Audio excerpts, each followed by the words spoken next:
the banks have all these losses on their balance sheets. At the same time, they can't generate profits. And that means really bad numbers are going to be reported by local and regional banks going forward, which is going to spook depositors and lead to outflows from those banks that are even bigger than currently, and maybe start to run on some of those banks. So we have another banking crisis out there just because of the way the system is set up right now. That could be very scary because there's a lot of little banks that have trillions of dollars worth of assets, and that could lead to a government bailout. So that's the thing that we're looking at with the banks right now. This is Kaiser Johnson with Liberty and Finance, and this is the Miles Franklin Weekly Special for June 13th through June 20th, 2023, while supplies last. This week we feature backdated 1-ounce silver Australian kangaroos at just $3.99 over spot per ounce. Backdated kangaroos are 4/9 fine 1-ounce silver sovereign coins of Australia. They are renowned for their purity and design. They come 25 to a tube, and with just 250 coins to a monster box, they are the most affordable monster box available, especially at just $3.99 over spot per ounce while supplies last. And finally, silver kangaroos are IRA eligible. If you'd like to learn more about a precious metals IRA, an IRA holding assets in a private depository rather than a bank or brokerage, call us, and we'll be happy to help you in that process. To order this special or any of the many other options we have available, call us at 1-888-81-LIBERTY. That's 1-888-815-4237. We're available after hours and on weekends, and we look forward to speaking with you. Welcome back to Liberty and Finance. We're here with John Rubino, the founder of DollarCollapse.com, which he has recently sold. He's now the proud owner and proprietor of Rubino.substack.com. If you go to Rubino.substack.com, you'll get his latest authoring. And he's here with us today. John, thanks for joining us again on Liberty and Finance. Hey, Donegan, good to be back. By the way, how's life in Florida? I heard you just moved. We did. We finally, our viewers have been holding their breath for a long time. My wife and I were searching, I think we did 10 trips down here looking for properties in a number of different counties and searching for the type of lakefront property with some acreage and that sort of thing that we were needing. And the market was really intense. It was... By the time we could get down here, most of the properties that were any good were already sold. And those that did sell usually sold for above asking price, and there was a bit of a bidding war. Finally, we thought, well, maybe we'll just rent. And we got convinced that the market was frothy when I was calling the real estate agent on a rental of a home, and they said, well, actually, there's already one application in, and it's above asking rent. So if you want your application to even be considered, you're going to have to offer higher than their offer of higher than asking rent. And we thought, all right, that's it, we're done. And then on one last ditch effort this early spring, we found a reasonable rental home and a very accommodating landlord who put in all hard floors to help my wife's allergies. So we're just delighted with that, and we're trying it out. We signed a 1-year lease. We're trying it out here in Central Florida to see how we like the climate, how her allergies do, how everything works out, and waiting for the real estate market to hopefully find some semblance of sanity before we would step into a big obligation there. So anyway, maybe that's something that you wanted to weigh in on as far as, I know you've done some of your own strategic relocation, and also maybe you have some comments about the state of the real estate market, because we have a lot of viewers who've let us know that they are seeking either homestead properties or some getting out of states that have onerous sort of laws, structures, and taxes, and trying to get to places that are more freedom oriented where they could take better care of their families. Any thoughts from you on strategic relocation at this point in time that we find ourselves? Well, yeah, I think we're seeing a lot of that out there. People in blue states are by and large not happy with the way things are going, and they're moving to places which they think are more oriented towards individual freedom and better run. And in a lot of cases, they're right. Florida and Texas have turned out to be really good places to live from a political standpoint. But from a real estate prices standpoint, we're in a bubble right now. This bubble has not burst. In certain places, the deal flow is slowing down and prices have plateaued. Maybe they rolled over just a tiny bit, but we're nowhere near cheap and affordable yet in the real estate market. So if you guys can manage to rent for another maximum 3 years, but maybe just a couple of years, you'll like the real estate market at that time a lot better, because a lot of the pieces are falling into place for a bursting of the real estate bubble. Interest rates are up dramatically. Mortgages are 6.8 to 7% now, which applied to a house that was already unaffordable when mortgages were 2.5%. Puts that house out of reach of people who used to maybe be able to stretch to buy it, and that's happening across the market. So I think that the impact of higher interest rates is yet to be felt, but it will be felt, and in the next couple of years we'll get a serious slowdown. I'll go out on a limb and say we'll have a recession by the end of the year, and it could be the kind of recession that metastasizes into something much more serious. If so, suddenly real estate will be cheap because governments will have to cut interest rates dramatically, and prices will fall because people just won't be able to buy in an environment that's contracting. So wait it out. I think you'll be okay. Now, we had Joel Skousen on, who's the author of Strategic Relocation and Defensive Architecture, and in his book, he rates Florida at a 0 out of 5, which is not a good score in terms of survivability in the case of a societal collapse or a major disaster, that kind of thing, partly due to high population, partly due to dependence on electricity for the standard of living that people have here, and lack of local resources to generate that electricity, etc. We have, some different emphases that we're looking for.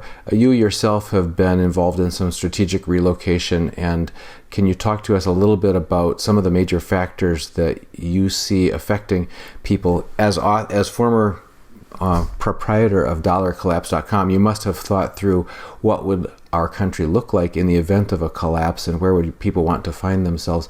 Your latest thinking in those regards.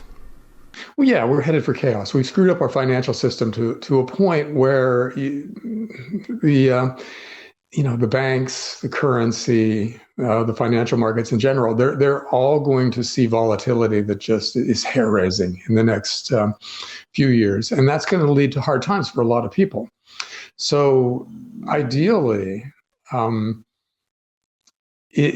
you want to be thinking in terms of prepping now for something like that. In other words, all the stuff that we should have done based on common sense throughout our lives, and that preppers have been telling us we should be doing in the last few years, we should really be doing it now. So when you talk about strategic relocation, the ideal way to do it is to a place that that doesn't have a lot of the the Mad Maxian kind of potential. In other words, there should be food produced nearby. There should be access to water. The political system should be relatively stable and skewed towards individual freedom rather than government control from the top down. There's a thing called the American Redoubt, which is a part of the U.S. that a lot of survivalists basically, when they were researching the best place to move to, came up with, and it met all their criteria, and that is Wyoming, Montana, northern Idaho, and parts of eastern Washington. Those are places that will probably do okay in the kinds of really crazy times that we've got coming. And then other places are, they're fine on some parts of the criteria list and not so fine on others. As you found out with Florida, there are issues with natural disasters and things. But basically, if we're going through the wish list, if you can find a place that produces some food, that's awesome. If you have a homestead, then you're a lot less susceptible to, for instance, food chain supply breakdowns, which could easily be something we see in the not too distant future. And if you've got a place that has kind of a live and let live government, that's very helpful, especially as it pertains to, for instance, gun rates, things like that. And a relatively low population relative to the amount of land and water and food productive capacity is good. So things like that, it's the stuff that, frankly, we should have all been looking at through our lives, and we felt like times were so good, or in general, people felt like times were so good that we didn't have to really think about self-reliance. We were able to assume that the big systems out there will take care of us. And as those big systems become less and less trustworthy and threaten to break down, it's becoming clear that that's not the case. You can't count on off-season fruits and vegetables being grown in Brazil or Chile or Mexico or someplace, and then being shipped here using fossil fuels so that you've got food all year long. You just can't think of that as a guaranteed thing anymore. And there's a lot of other things like that we used to assume were just givens in our environment that aren't anymore. So we have to start thinking about how we handle that stuff ourselves, or how we embed ourselves in a community where there are other people handling different parts of that. So together we're able to, each fill in the missing piece of the other, and then manage. That's how you plan your life going forward. And I know that's new, and that's terrifying for a lot of people because it's something they've never thought through. But I think now is a good time to be thinking that stuff through. Well, there's a couple aspects about that. One can be terrifying if you focus on the sort of the doom and gloom or the chaos aspect of it. My wife likes to encourage me to look at it from the positive side of like, we interviewed our niece and nephew who are running a small scale farm after when they get home from work in the evenings, and producing vegetables for their neighbors, producing eggs for their neighbors, that sort of thing. The sense of community, the sense of doing something positive, the sense of doing something that's good for your family. So she keeps reminding me to bring the focus back to your work. You're building something that's positive. You're building something that's traditional. That's something that's common sense, something that connects you with people who are really, in many cases, really good-hearted people trying to do the right thing. So that's one thing. The other thing that you made me think about when you talked about the American Redoubt, and I've heard this before, is like Washington and Oregon kind of are bipolar. The East and the West, half of them, it seems quite remarkable, and we've driven across them both as well, and it's just so different being on the West Coast side of those states versus in the eastern large landmass areas of them.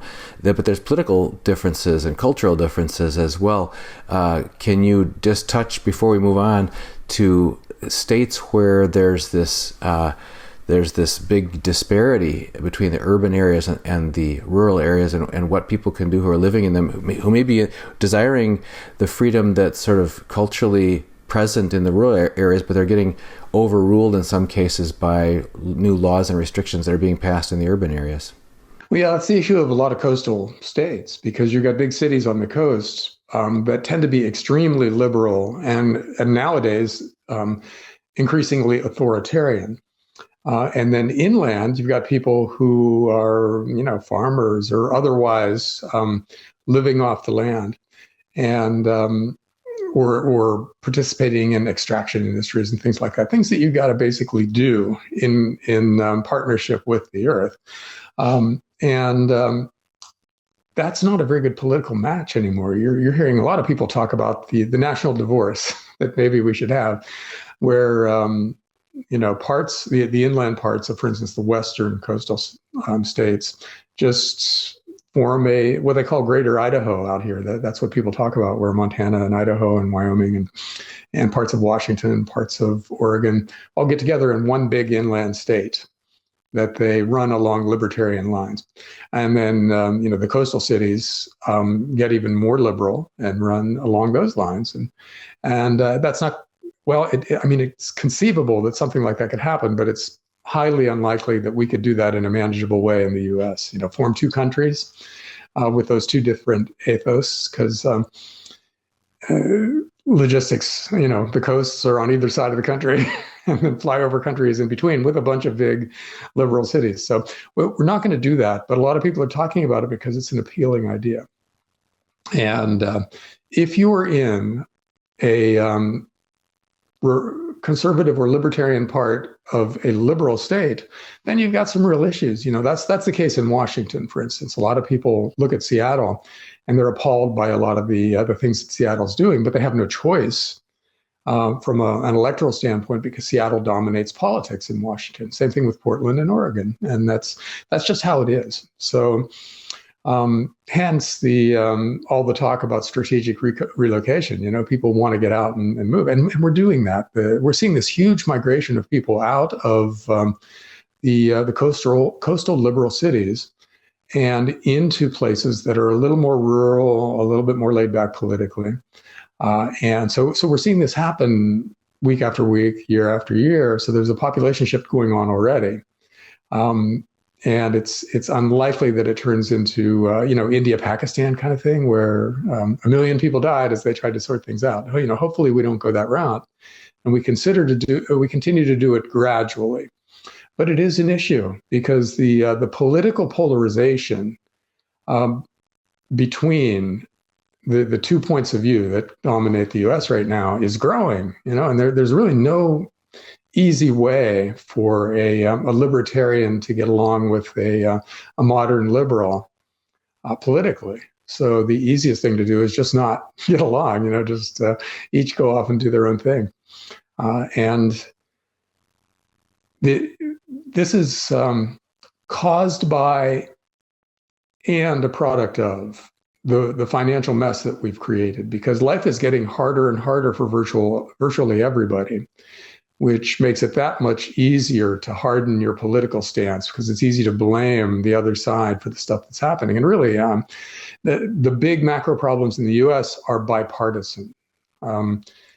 Republicans, when they're in charge of the country, run up gigantic deficits and cause all kinds of other trouble. Democrats, when they take over, do exactly the same thing. So we can't blame one party or the other for the gigantic financial crisis that's coming. But a lot of people are going to try. And, it has the feel of a rhetorical civil war right now. And hopefully it stays rhetorical, it stays political, it doesn't turn into an actual, shooting war. But there's a growing number of people who almost welcome that eventuality, because it kind of, it lets them off the leash. And they're sick of having to compromise with people they disagree with so completely. So, yeah, we're a mess. We are a horrendous mess as a country and as a globe. The global financial system is in the same boat as the U.S. financial system. So the problems that we're making for ourselves here are going to be replicated in Europe and Japan and China and lots of other places, which makes this kind of a unique crisis, because normally crises are place specific. Some country screws up its currency and has a hyperinflation and crashes, but it's in the context of everybody else being on the gold standard or whatever. At least that's how it used to work. Now everybody's got fiat currencies. Everybody's borrowing absolutely insane amounts of money with no end in sight, and they're all going to reap the same kind of whirlwind at some point. And it's liable to be one of those self-reinforcing feedback loops where one country gets into trouble, that causes trouble for other countries who have their crises, which in turn cause more dominoes to fall. I'm mixing metaphors here, but you get it. The feedback loop is global. And because of that, it's much bigger and more serious than it would have been if it was any one country causing the trouble. Well, for one thing, in the case of localized disasters, whether man-made or natural, usually there's the ability for other countries to rally around and help out the country that's in trouble, or help them rebuild or whatever, or stabilize or whatever. But in this case, if we're all kind of going crashing and going down together, that also accentuates the severity of the potential chaos and so on that you mentioned earlier.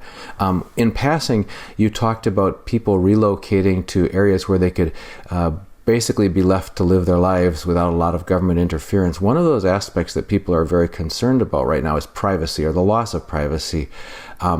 Can you address for us, because you've written a series of articles that I would recommend people read on your Substack about privacy. You're looking at it from several different angles. The first reaction many people have is kind of hopelessness right now, because it seems that we've find ourselves maybe over the past decade or two, especially with the internet and social media platforms and that sort of thing, and our reliance on emails and reliance on cell phones that also are tracking us, etc., feeling kind of like we've already lost the battle, and any positioning or choices we'd make now to try to shore up shreds of privacy that we may have left are futile because we've lost 99% of the battle already. Can you let us know what your view is of whether our fight for our own personal privacy is hopeless, and where you see people maybe can and should take action at this point? Well, it's actually, it's not funny, but it is a bit ironic. I started a series called Becoming Invisible on my Substack, and opened that series with an article on how they're spying on us. And I went through, example after example of all the different ways that surveillance capitalism and governments and hackers are able to access our data, our personal data sometimes, and are able to use it to coerce us or to trick us or to rob us. So I posted that. And then so many readers came back with other examples that I hadn't covered that I had to do an entire new article to include all the other ways that I didn't even know about when I wrote the first article that were being spied on. So it is immense and pervasive. And it's a whole version of capitalism and a version of government that isn't subject to the restrictions of the Bill of Rights anymore, because technology is allowing them to get around those old rules. And so, in that sense, it's pretty daunting. But on the other hand, for each and every one of those examples of how they spy on us and they coerce us and they rob us, there are solutions.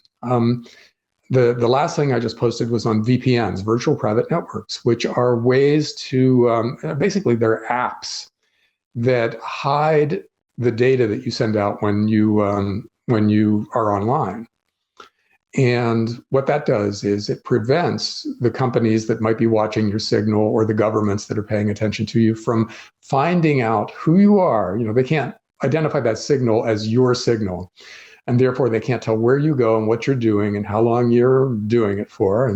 And so it takes away a lot of their ability to build that dossier on you and use that dossier against you. It's absolutely not foolproof. It's not the only fix. It's not a silver bullet, but it's one thing you can do.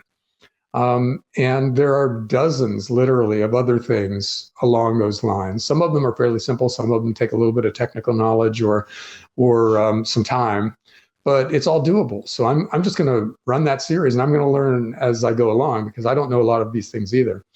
But I'll just take different aspects of how to become invisible to the predators in the information ecosystem, and talk about what they are and how to implement them.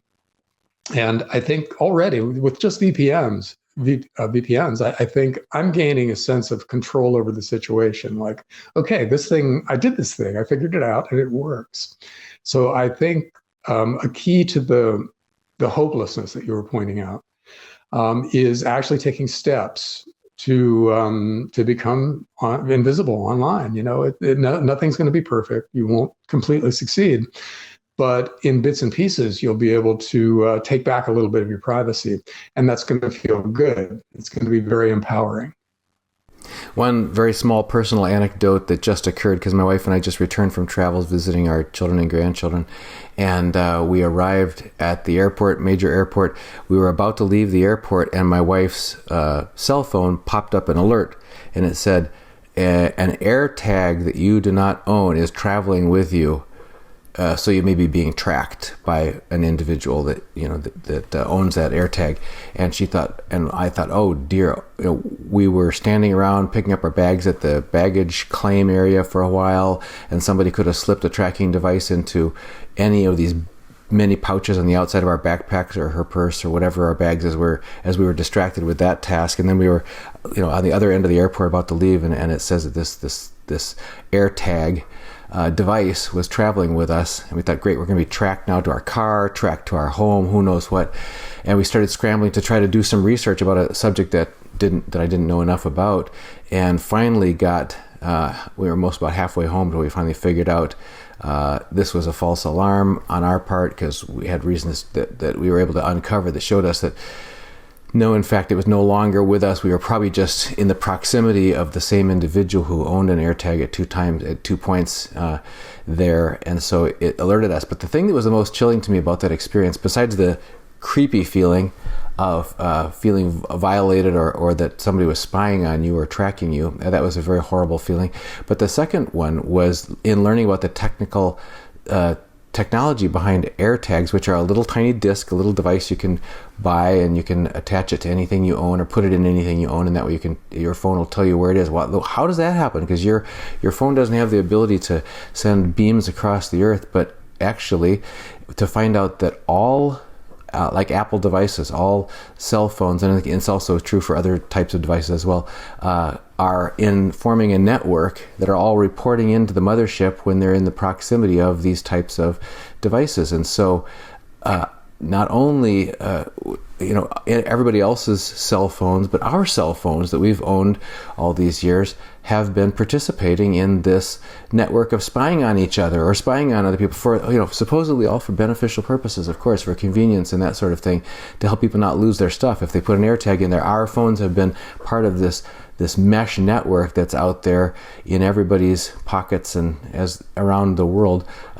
spying on each other. And we didn't know that. So that was something kind of unsettling to learn along the way. But maybe that's one of the things that's rather unsettling is to learn after the fact that we're already participating in something, or we're already under surveillance in a way that we had no idea that we were. Yeah. Well, making your phone invisible is either the next or the one after the next article in the series I'm doing, because that's a thing that you can actually address. You can't make your phone completely invisible, but you can make it opaque.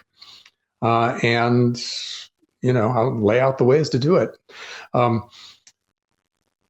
have an anecdotal story too about this. A few weeks ago, I was walking around with a bank debit card in my wallet that I'd never used. So I'd never put that information out there anywhere. But charges started showing up. So I called the bank and we got that straightened out. I asked the person I was talking to, how could that happen? I've never even used it. And she said, oh, well, they have scanners. People just walk down the street and they can scan what's in your wallet and steal the information from it. So there's really, you can get a little sleeve that protects your cards and stuff like that. But people who are walking around with unprotected cards are just fair game. They're just going to be, they're going to have their information stolen, and there's nothing they can do about it in the moment. And so, yeah, there's a million things like that. But each one of them has a fix, at least a partial fix. So I think in the same way that we need to be self-sufficient with food and be able to protect ourselves and things like that physically, we need to do the same thing with our information right now. And, we've gained all of these capabilities because of the internet and telecommunications advances.